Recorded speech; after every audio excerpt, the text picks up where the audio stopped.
Assalamualaikum warahmatullahi wabarakatuh. Innal hamdalillahi nahmaduhu wa nasta'inuhu wa nastaghfiruh wa na'udzu billahi min shururi anfusina wa min sayyiati a'malina. May yahdihillahu fala mudilla lahu wa may yudlil fala hadiya lahu. Ashhadu an la ilaha illallah وحده لا شريك له وأشهد أن محمدا عبده ورسوله يا أيها الذين آمنوا اتقوا الله حق تقاته ولا تموتن إلا وأنتم مسلمون أما بعد. Kita masih bersama kitab Riyadhus Shalihin, bab tentang al-mujahadah, berjuang. Perjuangan seseorang dalam melawan hawa nafsunya, melawan dirinya, dan perjuangan seseorang untuk mengajak orang lain melakukan kebaikan. Yang sudah muslim diajak untuk semakin meningkatkan ketakwaannya, keimanannya. Yang belum masuk Islam diajak untuk memeluk, mengetahui, menyadari, meyakini dan memeluk agama Islam. Namanya mujahadah. Dan perjuangan seseorang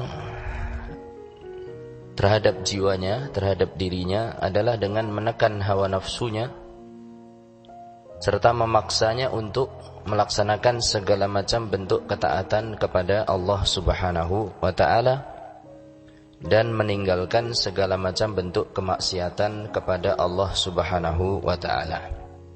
Ini sekilas tentang mujahadah. Dan ini terus kita ulang-ulang supaya kita betul-betul tahu dan faham apa itu makna mujahadah.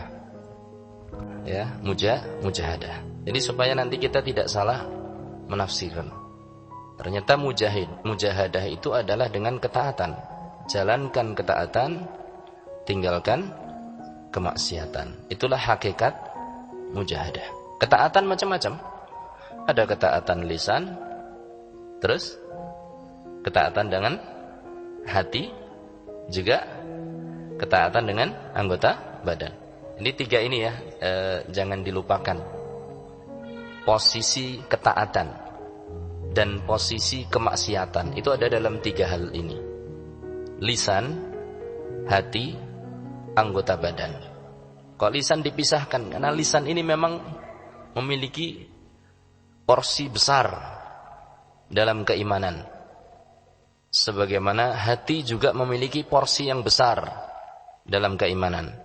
Demikian juga perbuatan dengan anggota badan itu memiliki porsi besar dalam keimanan.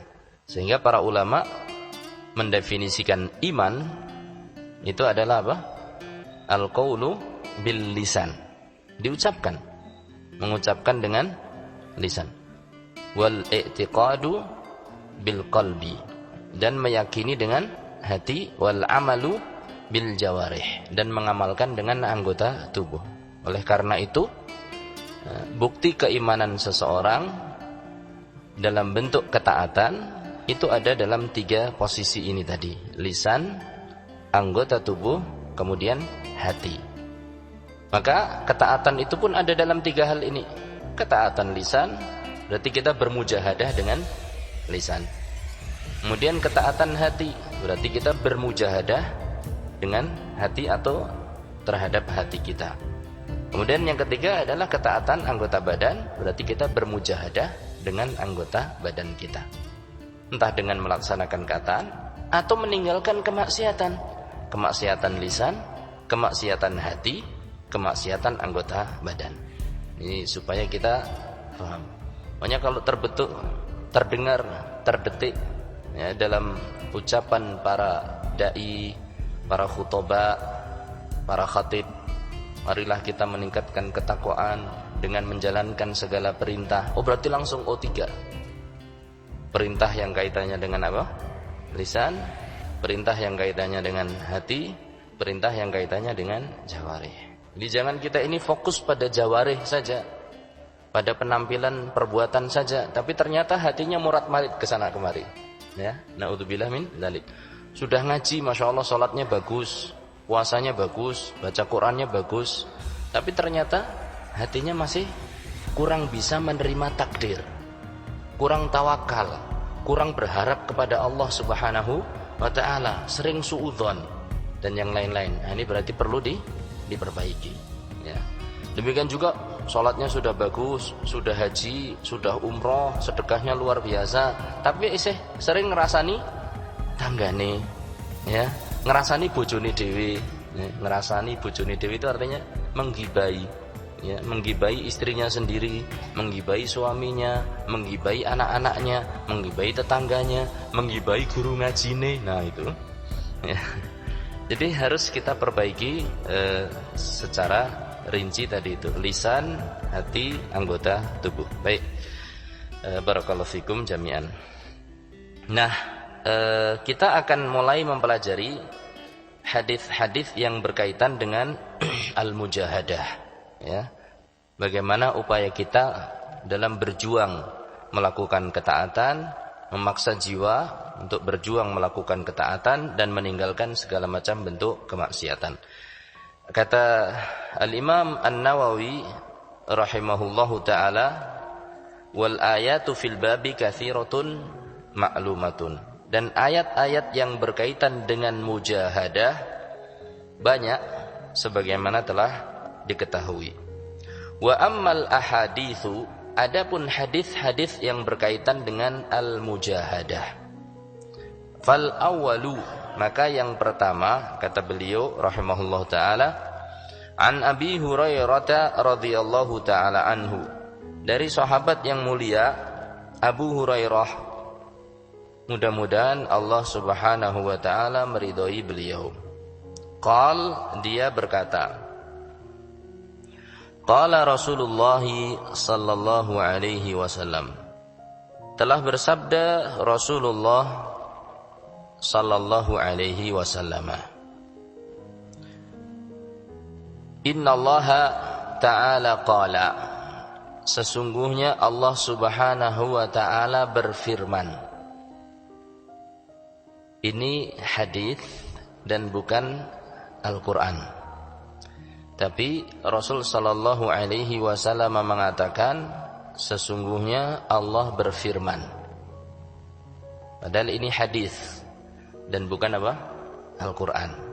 Berarti inilah yang disebut dengan apa? Hadis qudsi, ya, hadis qudsi. Para ulama memang berbeda pendapat tentang masalah hadis qudsi. Apakah lafadznya betul-betul dari Allah seperti Al-Quran, ataukah lafadznya itu dari Rasulullah sallallahu alaihi wasallam. Jadi sebagian mereka mengatakan bahwa hadis qudsi itu hadis yang lafadz dan maknanya dari siapa? Allah Subhanahu wa ta'ala. Jadi Rasul sallallahu alaihi wasallam diberi lafadznya, mendengar Allah Subhanahu atau firman Allah hadis qudsi ini, dan juga difahamkan maknanya, lafadz dan maknanya dari Allah. Kelompok yang kedua mengatakan bahwa hadis qudsi itu adalah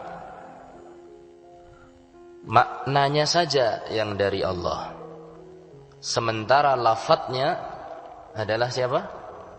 Dari redaksi dari Rasulullah sallallahu alaihi wasallam. Itu perbedaan di kalangan mereka. Tidak usah bingung kalau nanti ketemu ustadz ini dia mengatakan oh hadis qudsi itu maknanya saja dari Allah, lafadznya dari Rasulullah sallallahu alaihi wasallam.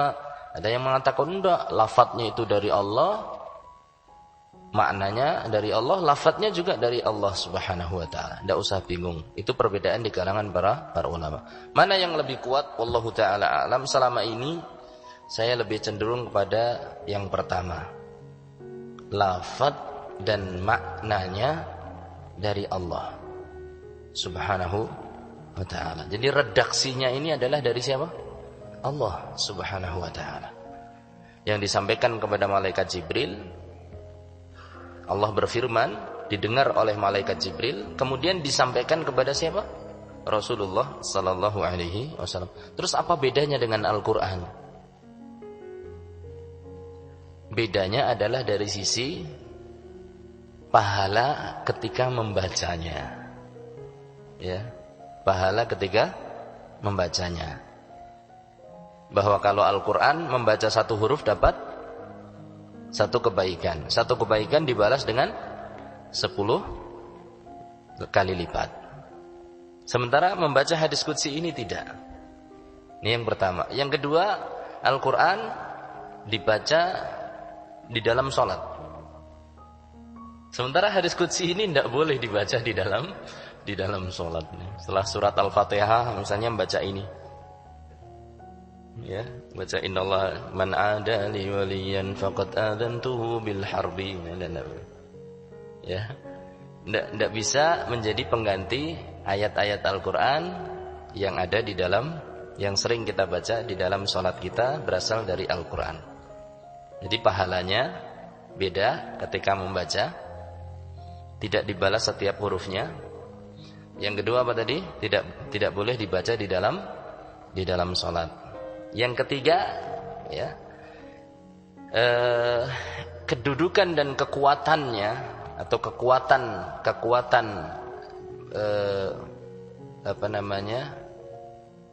mukjizatnya itu beda dengan Al-Qur'an. Kalau Al-Qur'an itu Allah Subhanahu wa ta'ala menantang orang-orang kufar untuk mendatangkan yang semisal Al-Qur'an, dan mereka tidak akan mampu. Mereka tidak akan mampu. Sementara hadis qudsi tidak ada tantangan seperti itu. Jadi sangat mungkin kalau dipalsukan. Makanya hati-hati.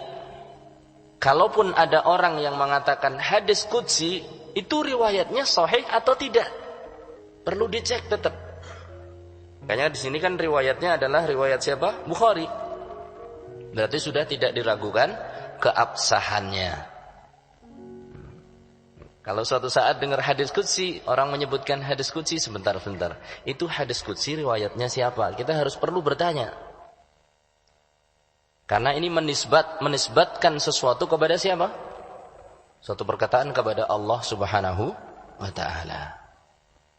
Menisbatan perkataan yang bukan perkataan Rasulullah sallallahu alaihi wasallam saja itu sudah berdosa besar, sudah merupakan dosa besar, walaupun isinya baik. Man kadzaba alayya muta'ammidan falyatabawa maq'adahu minan nar, kata Rasul sallallahu alaihi wasallam, barang siapa yang berdusta atas namaku falyatabawa, maka hendaklah dia menyiapkan maq'adahu, tempat duduknya, minan nar, di dalam neraka. Itu hadis Rasul sallallahu alaihi wasallam. Kalau orang sembarangan mengatakan ini hadis Rasul sallallahu alaihi wasallam padahal bukan hadis, itu saja sudah apa?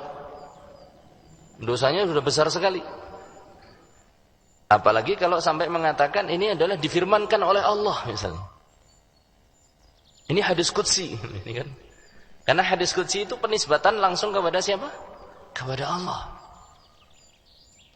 Seorang mengatakan bahwasanya Allah bilang begini, berfirman demikian dalam hadis qudsi, padahal Allah sama sekali tidak pernah berfirman yang seperti itu. Ini berarti tentunya dosanya lebih berlipat. Apalagi kalau mengatakan bahwa sesuatu itu adalah Al-Qur'an, padahal itu bukan Al-Qur'an. Terkadang sebagian orang dibacakan hadis dikiranya apa? Al-Qur'an. Sehingga ketika dia menyampaikan juga mengatakan itu ada di dalam Al-Qur'an, padahal bukan Al-Qur'an. Baiklah, kita lanjutkan kembali. Ya. Jadi hadis qudsi tetap berlaku nanti, sahih ataukah tidak, penisbatannya benar ataukah tidak. Tapi kalau sudah Al-Qur'an itu jelas semuanya adalah benar-benar mutawatir periwayatannya, tidak perlu diragukan lagi. Itu kalau jelas-jelas Al-Qur'an. Wallahu taala a'lam bis-shawab. Itu perbedaan atau diantara perbedaan antara hadis qudsi dengan Al-Qur'an. Ya, dengan Al-Qur'an. Sama-sama firman Allah, tapi yang satu membacanya berpahala per huruf, yang satu berpahala kalau dengan niat belajar. Ya. Yang satu boleh dibaca di dalam sholat, yang satunya tidak boleh dibaca di dalam sholat.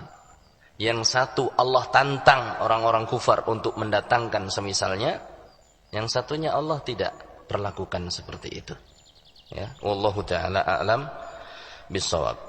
Ini hadis qudsi dan hadis ini sahih, diriwayatkan oleh Al-Imam Al-Bukhari. Apa kata Rasul sallallahu alaihi wasallam? Innallaha ta'ala qala. Sesungguhnya Allah Subhanahu wa taala berfirman, Man 'ada li waliyan. Barang siapa yang memusuhi waliku, barang siapa yang membuat permusuhan denganku pada seorang wali, atau bahasa gampangnya adalah barang siapa yang memusuhi waliku, ya, faqad adantuhu bil harbi, maka aku akan umumkan peperangan melawan dia. Masya Allah. Ini sudah terbayang begitu dengar kata wali. Kadang kita terbayang sosok-sosok orang, ya. Wah, berarti si fulan itu wali yang sering muncul di YouTube. Nah, ya. Itu wali itu jangan-jangan berarti nggak boleh apa? Dimusuhi. Ya. Sebentar dulu, wali itu bukan sosoknya yang kita lihat. Nanti ada sifatnya.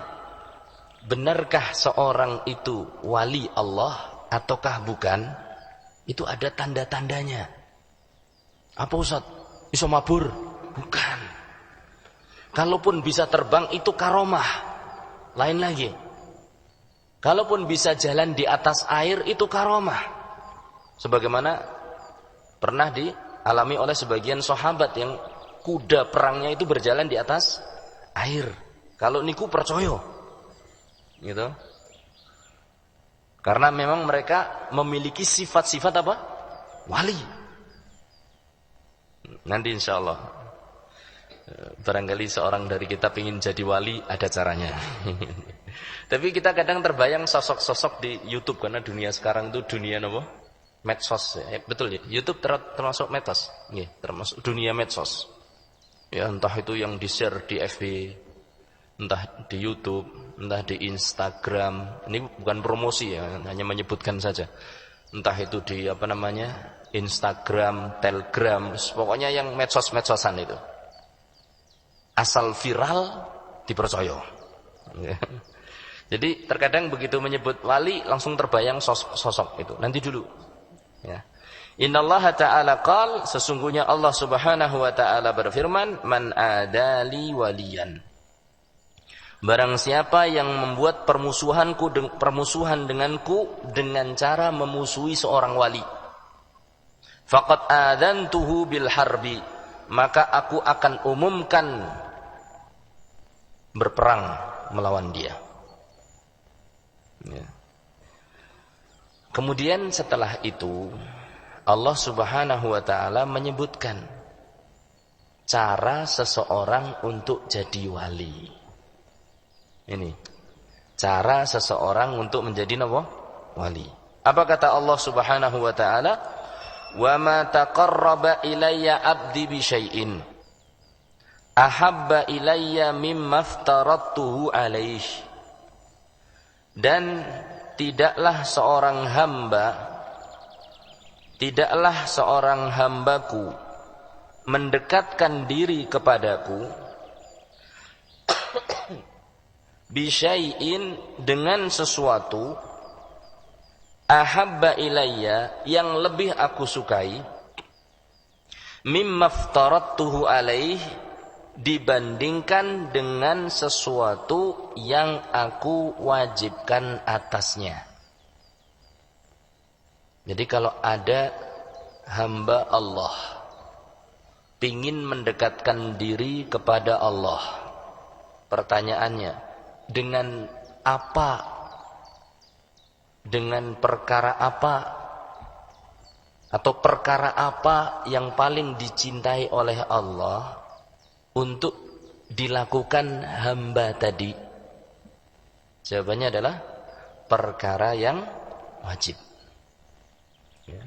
Makanya di sini dikatakan, dan tidaklah hambaku mendekatkan diri kepadaku bisyai'in dengan sesuatu ahabba ilayya yang lebih aku cintai mimma aftaradtuhu alaihi dibandingkan dengan sesuatu yang aku wajibkan atasnya. Kalau seorang hamba sholat fardu 5 waktu, sholat maghrib, kemudian dia juga mendekatkan diri kepada Allah dengan sholat ba'diyah maghrib, mana yang lebih dicintai oleh Allah? Sholat maghrib. Seorang mendekatkan diri di bulan Ramadan dengan puasa Ramadan, kemudian di luar Ramadan dia juga melakukan puasa Senin, Kamis, puasa Daud. Mana yang lebih dicintai oleh Allah? Puasa Ramadan ataukah puasa Daud? Atau Senin, Kamis? Puasa Ramadan. Seorang mendekatkan diri di bulan Ramadan dengan sholat subuh berjamaah di masjid, dengan sholat tarawih berjamaah, entah itu 11 rakaat, 23 rakaat, 1 jam, 2 jam, 4 jam. Mana yang lebih dicintai oleh Allah? Yang 23 rakaat, 11 rakaat sholat tarawih berjamaah berjam-jam, ataukah sholat subuh yang 2 rakaat, mungkin cuma 1/4 jam? Mana yang lebih dicintai? Sholat subuh. Itu pada asalnya. Tapi ternyata kita dapatkan terkadang orang itu, ini kesalahan kita, terkadang kita itu mendatangi sholat taraweh lebih semangat dari sholat isyaknya.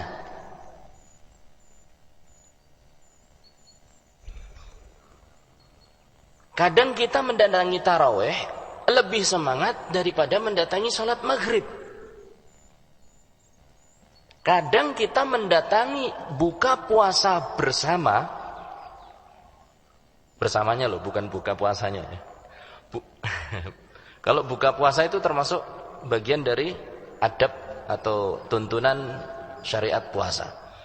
Kadang kita semangat mendatangi buka puasa bersama ketimbang sholat maghribnya. Jadi begitu maghrib datang, kotak pun hilang. Kotak apa maksudnya? Kotak nasi plus orangnya. Jadi ini terkadang terjadi di sebagian kaum muslimin. Mudah-mudahan Allah memberikan hidayah kepada kita dan juga saudara-saudara kita. Mestinya kalau kita sudah tahu ilmunya, kita harus tahu bahwa yang wajib itu jauh lebih dicintai oleh Allah ketimbang yang sunnah. Makanya mestinya kita mendatangi sholat wajib jauh lebih semangat, usahakan lebih khusyuk ketimbang sholat sunnah. Harusnya begitu ya. Karena kita mendatangi sesuatu yang lebih dicintai oleh Allah Subhanahu wa ta'ala. Ini perhatikan di sini. Berarti salah satu jalan menempuh status ya, kondisi seorang wali adalah kerjakan yang wajib. Maka kalau ada orang dianggap wali tapi nggak pernah ngerjakan yang wajib. Udah tahu terjawab toh? Ada wali atau dianggap wali, tapi ternyata nggak pernah ngerjakan yang wajib. Ketemu jawabannya? Ketemu. Loh bagaimana kan itu hasilnya? Prosesnya kan dia jadi wali itu harus bertapa dulu misalnya. Lah ketika bertapa itu sholat nggak? Kemudian badannya sampai apa? Nun saya sampai apa? Kotor misalnya. Nggak pernah nyentuh air. Turun gunung langsung jadi apa? Wali misalnya. Saya tidak bisa bicara person ya. Ini cuma mengibaratkan. Biasanya kan topo itu biasanya di mana? Di gunung. Ada juga yang topo rendem. Berarti bahasanya mentas langsung jadi wali. Jadi kalau yang tadi dari gunung ya turun gunung langsung jadi wali. Kalau yang rendem di air mentas langsung jadi wali. Terus dari mana lagi ya kira-kira? Turun mentas. Wali itu adalah seorang yang betul-betul mempertahankan sholat wajib dan perkara-perkara yang wajib. Termasuk yang wajib juga menutup aurat. Rasul Shallallahu Alaihi Wasallam itu walinya para wali. Walinya para wali. Puncaknya para wali. Bahkan dia bukan hanya sekedar wali, dia itu nabi, dia itu Rasul Sallallahu Alaihi Wasallam. Sekaligus adalah kekasih Allah. Tidak pernah kita dapatkan Rasul Sallallahu Alaihi Wasallam tinggalkan sholat walaupun satu kali. Tidak pernah. Tidak pernah Rasul Sallallahu Alaihi Wasallam kita dapatkan belejet. Belejet ini kenapa? Kalau dengar kisahnya Ustadz Abdullah itu kan dulu beliau punya tulisan wali telanjang, wali telanjang. Ya mungkin silahkan nanti tanya ke beliau lah ya. Kisah dari teman beliau.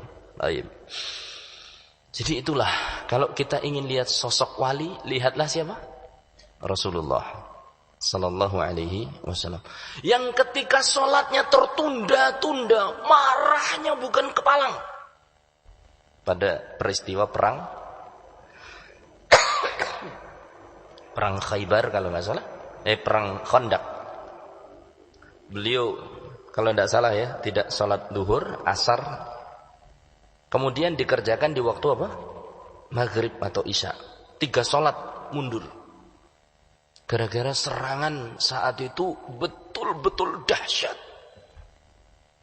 Marah Rasulullah Sallallahu Alaihi Wasallam.